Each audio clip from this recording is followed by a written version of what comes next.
여러분 반갑습니다. I'm Kwon So-hwa and this is K-Culture Dive. Join us in taking a deep dive into the heart of Korean culture, from K-entertainment to AI news, and a look at the latest developments and upcoming issues in K-cinema. And with that, let's dive in.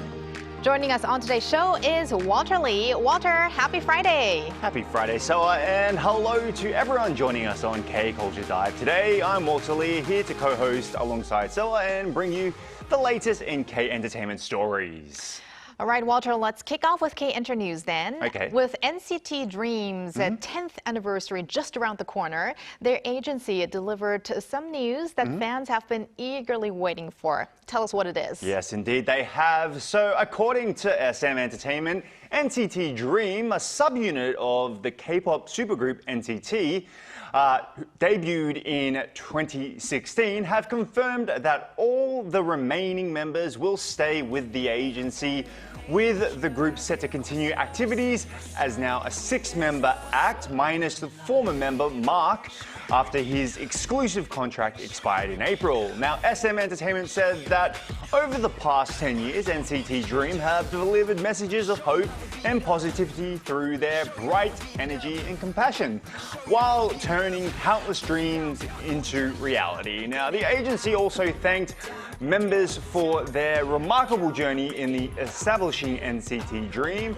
as an icon of growth and one of the K-pop's leading acts, while expressing its gratitude to fans for their unwavering support. And just to let you know, the groups celebrate their 10th anniversary on August 25th. All right, now from one boy group that's renewing their contract to another one that's gearing up for a return. Who's next? Okay, so let's talk about NCT, which they will be making their return today, Friday, with their 8th mini album, The Sin Bliss. Now, ahead of the album's release, the group unveiled a new teaser for the music video on the album's lead track, Bloody Paradise, through the HYBE label's YouTube channel. Now, while the first teaser offered a glimpse of the music video's overall, let's say, atmosphere, the latest clip that just came out puts the spotlight on the choreography, showcasing the track's bold energy and rebellious edge against raw rhythms that kind of feel like Brazilian funk. Now, the full music video for Bloody Paradise is set to be released at midnight. And to mark the release of the new album, NCT will also open the NCT The Sin Bliss pop-up store today on the first floor of HYBE headquarters in Yongsan, Seoul. All right, all NCT fans in Seoul, please make sure to check that out. Indeed. And last but not least, let's talk about one of Korea's most legendary film awards. Okay, so we're talking about the 35th Bulley Film Awards. Now, that's Korea's oldest film awards ceremony. Buil, right? Buil, right. So is set to take place on October 7th at the Grand Ballroom in Siganal, Busan in Haeundae. Now, first launched back in 1958, the Buil Film Awards helped usher in the golden age of Korean cinema in the 1960s, being revived actually in 2008. The ceremony has upheld its long-standing tradition and prestige. Now, this year, competition is expected to be especially fierce, with Park Chan-wook's No Other Choice, 어쩔 수가 없다, leading the nominations with 9, just including Best Picture, Best Director, and Best Actor as well. Na Hong-jin's Hope, one of the most talked about films of 2026, follows closely behind with 8 nominations, including Best Picture and Best Director. Yoon Ga-eun's The World of Love, or Sege Juin, and Jang Han-jun's The King's Warden, who, how could we forget, round out the frontrunners with 6 nominations each. Okay, great news there. And we're going to talk more about K-films with our expert in just a bit. But thank you very much for those updates, Walter. No worries. All right, time now to go over to our AI anchor, Arang, for more on the culture front. Arang. Thanks, Swa. Here's your AI guide to the latest cultural headlines from Korea. Let's begin with our top story. Foreign tourists continue to flock to Gyeongju, Gyeongsangbuk-do province, which hosted the APEC Economic Leaders meeting last year. According to the city government, around 707,200 foreign visitors traveled to Gyeongju from January through June this year, up 19% from the same period last year. Chinese tourists made up the largest share at more than 16%, followed by visitors from Taiwan, Japan, and the US. The city plans to build on the epic effect by expanding tourism content designed to encourage longer stays. Special medals have been released to commemorate the 40th anniversary of soprano Sumi Jo's international stage debut. The medals celebrate her four-decade musical career, from her breakthrough as the first Asian to win major international vocal competitions, to her rise to become one of the world's leading sopranos, earning praise from world-renowned conductors. Available in gold and silver, the medals are limited to 400 gold and 4,000 silver pieces. The obverse features Jo's portrait in 40th anniversary typography, while the reverse depicts the Teatro Verdi in Trieste, Italy, where she made her international debut, and her role as Gilda in the opera Rigoletto. A museum dedicated to the artistic legacy of renowned Korean Hansekwa, monochrome master Bak Seo-bo, has opened 3 years after his death. Bak, a leading figure in modern Korean art, was best known for his Ekriger series, created by repeatedly drawing lines on soktanji, or traditional Korean paper. Located next to his former studio in Seoul's Yeonhee-dong, the museum showcases his signature works in harmony with unique architecture and surrounding nature. The inaugural exhibition features 3 unfinished white Ekriger paintings being unveiled to the public for the first time. The museum says it will not only preserve and research Bak's works and archives, but also aim to become a hub for contemporary art showcasing artists from Korea and abroad. That's all from me. Turning now to a quick look at more K-culture stories making headlines today.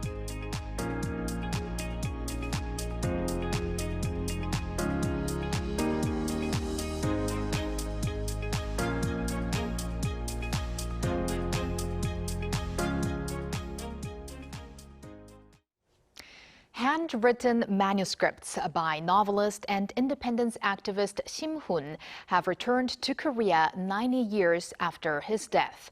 In the wake of Korea's Liberation Day on August 15th, about 50 literary materials have been unveiled, shedding light on the censorship imposed by Japanese authorities during the colonial period. Cha Yun-kyung reports. The poem, When That Day Comes, written by author Shim Hoon, is filled with red stamps and lines, indicating a complete deletion of text. The spirit of resistance is expressed in his firm handwriting. The handwritten manuscript by Shim Hoon, which was unable to be published due to censorship during the time, has returned to Korea after almost a century. If you take a look at the inside of the folded area, you can see the date when it was created, March 1st, 1930. It means Shim Hoon wrote it, celebrating Independence Movement Day.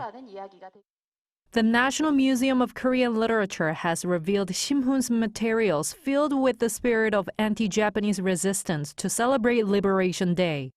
Over 50 works of Shim were revealed, including the handwritten manuscript of Sangnoksu, which is a landmark work of rural enlightenment literature during the Japanese occupation, as well as his poem written in joy over athlete Son Gi-jung's gold medal at the Berlin Olympics, O Man of Chosun. The National Museum of Korean Literature, which was established in 2019 and has collected 120,000 works of Korean literature materials, is set to open next year. Cha Yun-kyung, Arirang News. Every season has a taste of its own. For Koreans, summer tastes like Bingsu, shaved ice topped with sweet red beans, a refreshing treat that has cooled generations through the hottest days of the year. Today, Bingsu comes loaded with silky milk ice and colorful fruit. But sometimes, it's the old-fashioned version we crave. A rough mountain of shaved ice served in a simple bowl. Back in the 1970s, the unmistakable whir of an ice shaving machine at a neighborhood bakery was the sound of summer. A giant block of ice would go in, and out would come a fluffy mound topped with sweet red bean paste, chewy injeolmi rice cakes, and brightly colored jelly. It was simple, unpretentious, and meant to be shared. But Bingsu didn't stay the same. The rough ice of the past has transformed into silky, snowflake milk ice that melts on the tongue.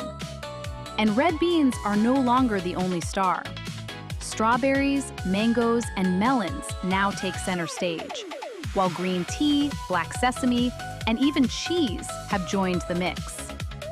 What began as a humble summer snack has evolved into a dazzling work of dessert artistry. And the transformation doesn't stop at Korea's borders. Bingsu, now embraced as a K-dessert, is making waves from Asia to the United States and the Middle East. From the neighborhood bakery to dessert shops around the world, Korean Bingsu has come a long way. It has reinvented itself with the times, turning a humble bowl of shaved ice into a global sensation. But through all its transformations, Bingsu remains what it has always been, Korea's sweetest way to beat the summer heat.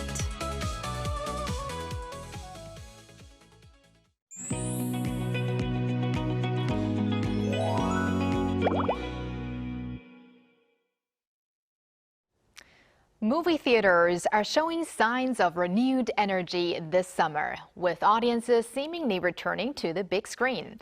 Korean films are also making waves at major international film festivals. And with a number of highly anticipated Korean films set to hit theaters in September, the fall movie season is shaping up to be an exciting one. So today, we'll discuss the latest developments in K-cinema with filmmaker and Professor Jae So at Seoul Institute of the Arts. So welcome back, Professor So. Hello, Professor. Nice to be back.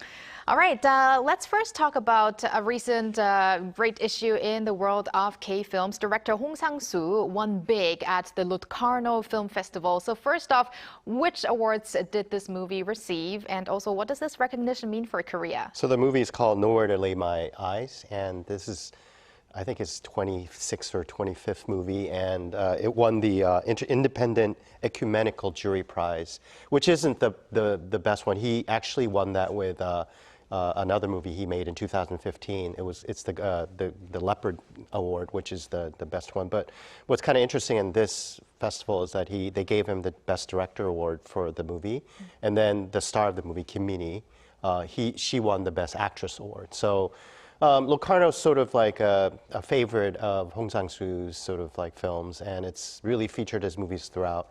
And this movie is about Kim Min-hee, who plays a daughter of a mother she had not sort of seen in about 10 years. So she goes to the Jeju Island to meet her, and he goes with a younger brother. And basically a typical type of Hong Sang-soo movie where it looks very ordinary, but then all these family truths come out, lots of drinking, eating scenes, and beautiful Jeju in the background. So I think, definitely it caught the sort of the eye of sort of the Locarno Festival people and also the audiences in Europe as well. Yeah. So 3 awards for this one movie, and Ecumenical Award, that might be a little unfamiliar to some. Could you just briefly? Yeah, it's basically about sort of, it's a kind of very prestigious award about sort of humanity, also kind of showing you basically how humans should act in a very truthful manner. So it has kind of a symbolic, I would say it's not the top prize of the festival, but it's kind of featured award that they give out to sort of like a very prestigious movie.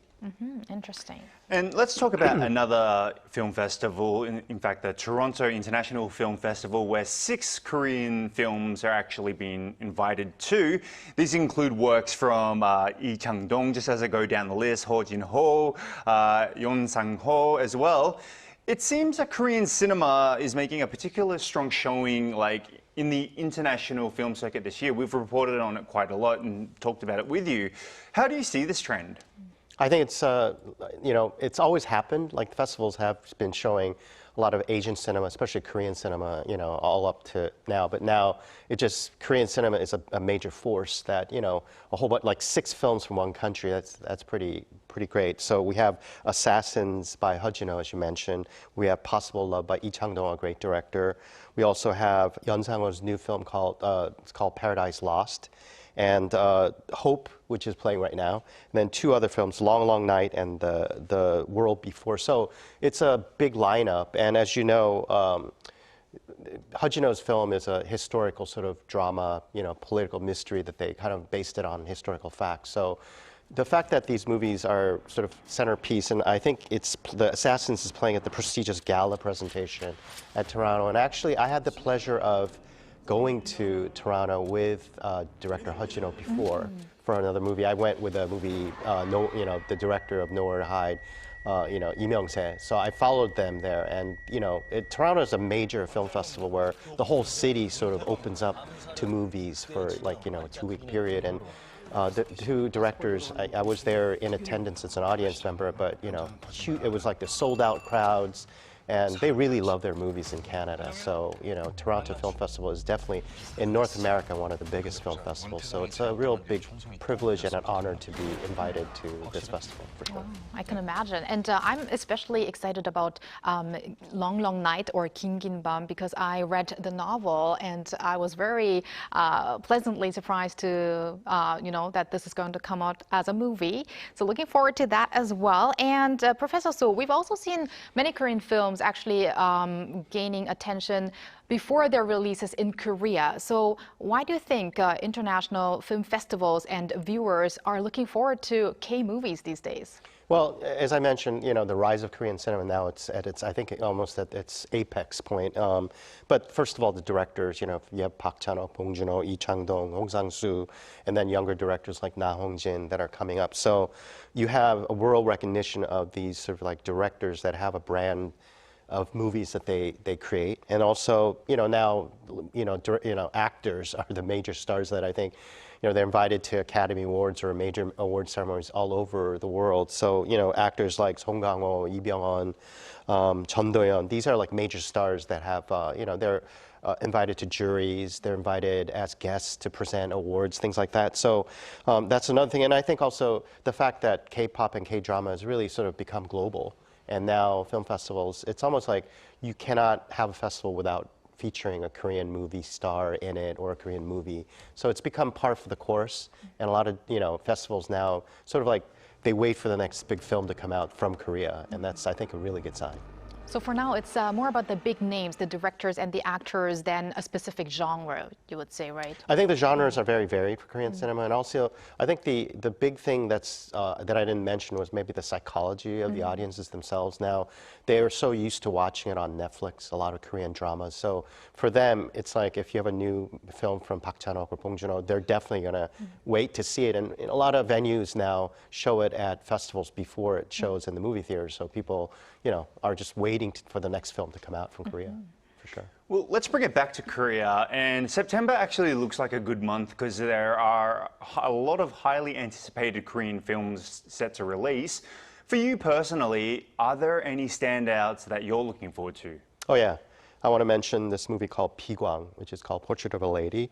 And this is coming out in September 2nd, and it's directed by Lee Ji-won.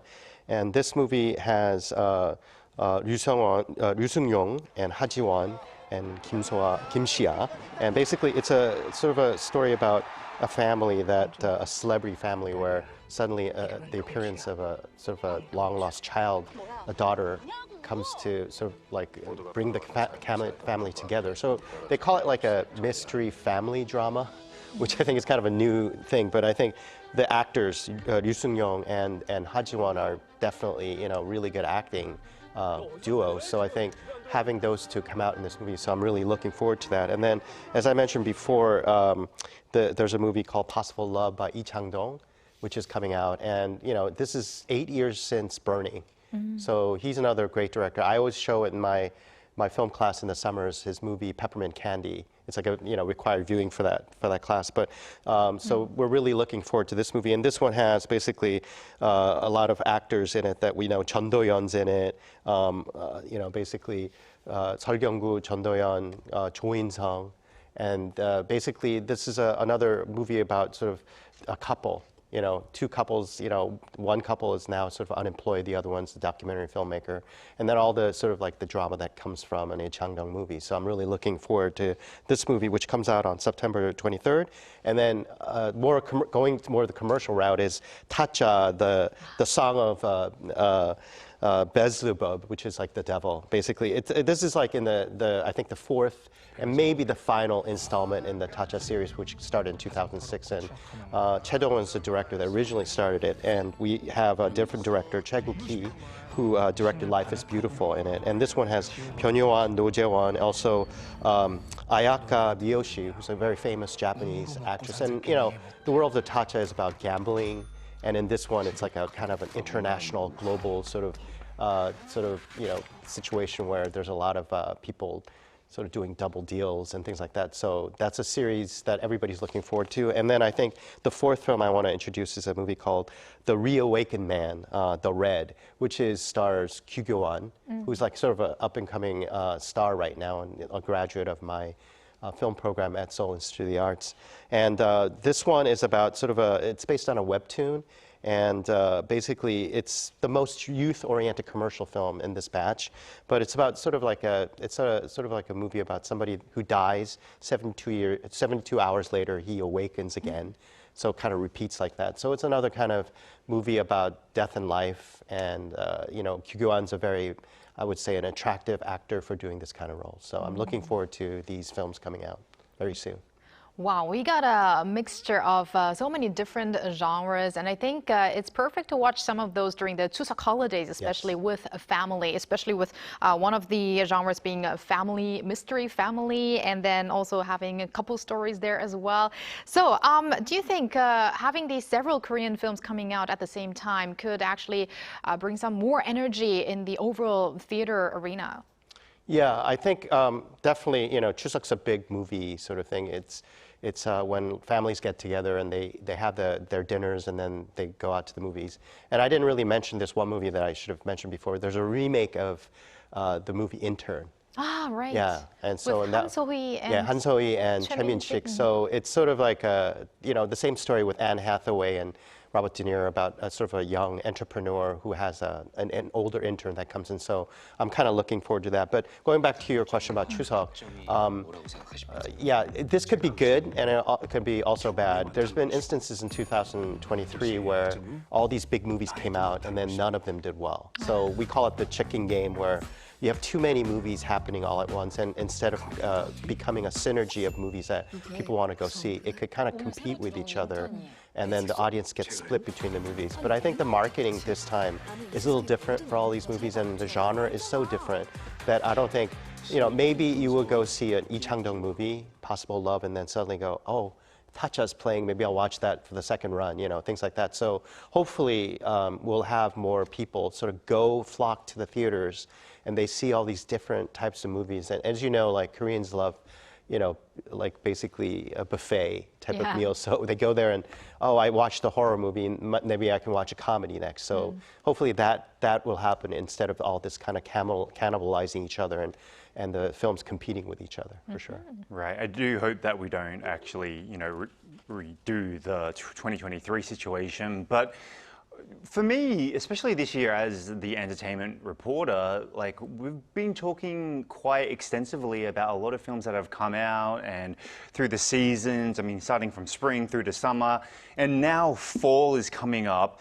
With this, fall amount of movies coming out, do you think this is actually a real test whether Korean cinema is on a way, to maybe a full recovery or at least a better recovery?